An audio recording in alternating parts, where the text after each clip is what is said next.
You might consider that how much time you spend in a video game shows how much you like it. There's a general notion that each dollar you spend should be worth a certain amount of gameplay, and that if you spend more time in one title than you do in another, you obviously like it more. And while I don't necessarily disagree, I don't think it's quite so black and white. Just because you spent more time in one game than another doesn't automatically mean that you remember it more fondly. I mean, Steam says that I have about 140 hours in Starbound, and, well, I don't have particularly fond memories of that shit. The amount of time that we spend playing a game is generally down to how much replay value it has. Sure, you'll be inclined to spend more time playing a game that you like than one you don't, but just because you spent a relatively small amount of time playing a game doesn't necessarily mean that you didn't enjoy it. Replayability is something that has shaped the course of game development almost since the very beginning, since back when games were nothing more than mechanisms to take coins from lonely teenagers. Randomly generated maps, different in-game classes and factions, multiple endings, open world, secrets and collectibles. For a long time now, games have strived to make you want to come back for more. Though in more recent years, there's been a genre shift in games as well. We're seeing less linear story-driven single-player experiences and more online multiplayer games, more open-world sandbox titles, more games that fit into genres that you would consider to be more replayable. And I think that there are reasons for that, more than simply wanting us to rack up as many hours as we can in these titles, and depending on the type of game, replay value has differing levels of importance. And I think that it also begs the question, what makes for a better game? Something more polished, a game that we know is exactly how it should be experienced, or something more sandboxy, more jagged, less handmade, but more replayable? First and foremost, the genre of the game is the most important thing to consider. A story-driven linear RPG will never have the replayability of a fully open sandbox title. Minecraft should be what first comes to mind when you think of the ultimate sandbox. The world is infinite and completely malleable. You're able to shape the earth itself however you want with no limitations, goals, or plot pressed upon you. But that's not to say that story-driven games can have no degree of replayability, as they can incorporate other mechanics to diversify the gameplay when and if you do come back, though having to play through the same plot will hurt a game's replay value. It'd be like putting a linear storyline in a sandbox game. What a stupid idea that'd be. Creator's note, you might think that part of the motivation of this video is simply for me to make fun of Starbound. And you'd be completely right. This is where adding a branching story or multiple endings comes into the fray. It adds some incentive to play through again and maybe go down a different path or get a different outcome. However, I still think that when a game has the same core narrative, it detracts from the replayability. There's also just something horribly dystopic about a drama-filled plotline with pressing issues going on in the background when you have the option to go relax and play golf or something. What real big brain games do is generate their own story, a unique narrative every time you play. Titles like RimWorld and Dwarf Fortress don't necessarily diversify the gameplay a massive amount, but can tell a new story every time you play.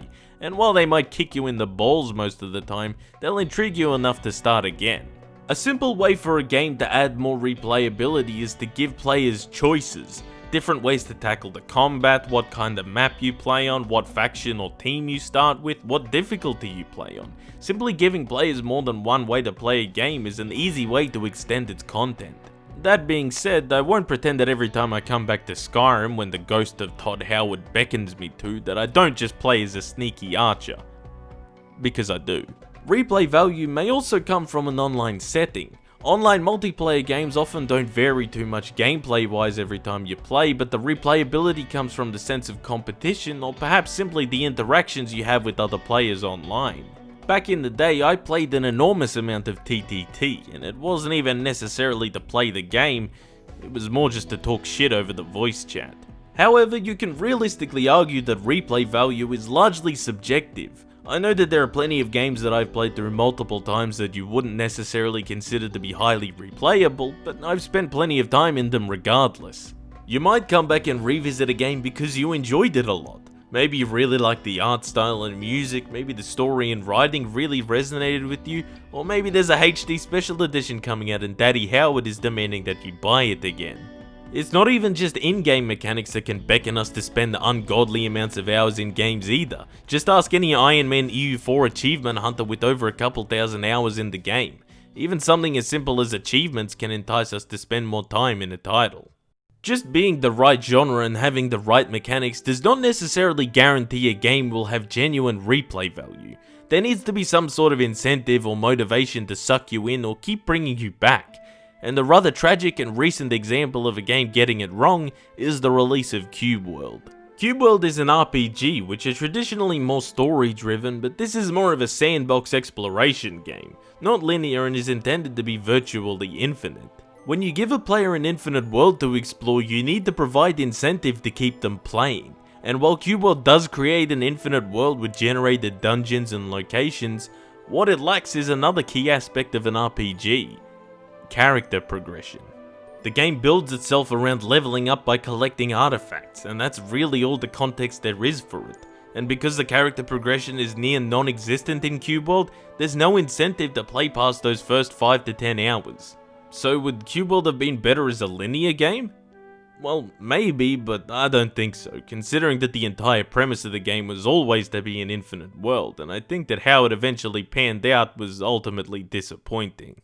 And then you have a game like Tropico 6, which has both the campaign mode along with its standard sandbox mode. While mechanically these two are similar, the campaign mode will have a set map with more interesting events and happenings than what occurs in sandbox, though each mission will follow the same narrative each time, so there's less incentive to play them again. And while the sandbox mode offers a more replayable amount of content, which is the better version of the game? You could argue that the campaigns are more fun as they offer a more handcrafted experience, but you could also argue that playing the sandbox allows you to create your own story, even if it's not quite as complex as what the writers came up with. What I'm getting at is that it's a bit of a grey area. As I said before, replay value can be rather subjective, just like what kind of an experience different gamers will enjoy. Personally, I do enjoy games that can tell a different story every time you play. I love being able to tell an interesting recount of playthroughs after I'm done with them, and I think that this is one of the best ways for a game to have lots of replay value.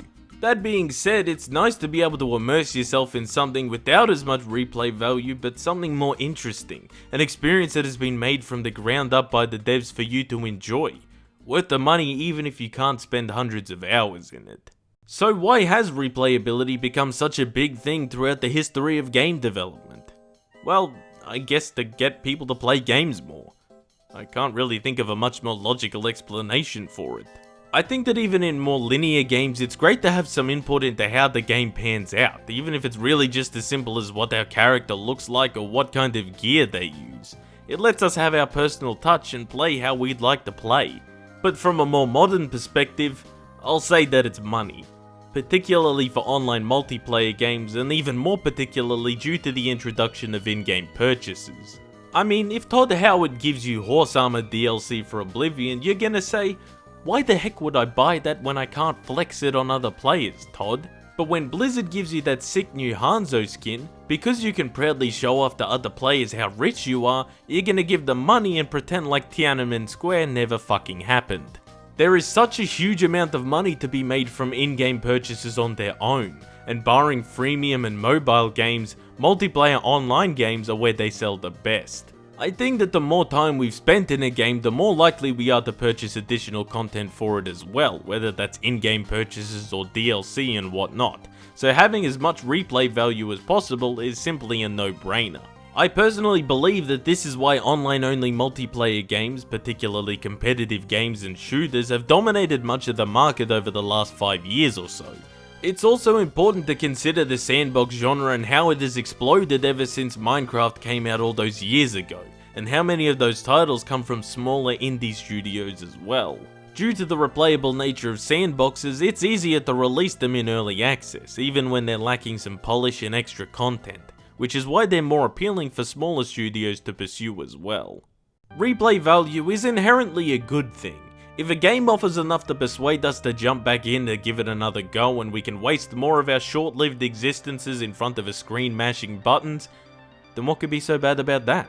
Obviously, it's far more important for certain genres. You should expect to get more hours out of a strategy game like RimWorld than you would out of an RPG like Crosscode. but while you might spend more time in one than the other, it doesn't necessarily mean that you'll look back on it with fonder memories. When it comes down to it, the game or story that's been handcrafted from the ground up will always offer something that random generation just can't quite match, but being able to tell your own story can be something even more magical, and it will always be sacrificing its replay value.